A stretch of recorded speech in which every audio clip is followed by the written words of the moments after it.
নমস্কার, আমি মেনকা। থালা সাজিয়ে কোথায় যাচ্ছি একটু পরেই বুঝতে পারবেন। পাশের গ্রামে সরস্বতী মায়ের পুজো হয়েছিল, তাই আজকে তার বিসর্জন হবে এবং তার জন্য মা ভ্রমণ করতে এসেছেন গ্রামে গ্রামে। এটা হলো আমার বান্ধবীর এক ভাই, তাকে ফোনটা আমি ধরিয়ে দিয়েছি, বললাম যে যা ভাই আমার জন্য একটু ভিডিও রেকর্ডিং করে দে। ভিডিও বানানোর জন্য সীমাকে আমি রেখেছিলাম, কিন্তু ও আসলো না, তাই আমি একা চলে এসেছি। তো যাই হোক, এই ভাইটা আমার জন্য ভিডিও রেকর্ডিং করে দিচ্ছে, তার জন্য অনেক অনেক ধন্যবাদ। তো আমার বরণ করা এখন হয়ে গেছে,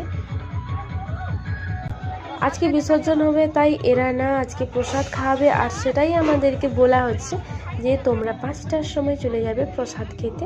প্রসাদ খেতে আমার খুবই ভালো লাগে। আমি বিয়ে বাড়িতে যাই না যাই, কিন্তু প্রসাদ খেতে আমি যাবই যেখানে আমার ডাক পড়েছে।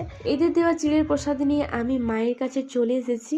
আর এই দেখো, আলতার বোতল খুলতে গিয়ে না আমার হাতটা কীরকম অবস্থা হয়েছে, পুরো লাল হয়ে গেছে। তো আগে আমি প্রসাদ খেয়ে নিই, তারপরে যাচ্ছি হাত ধুতে।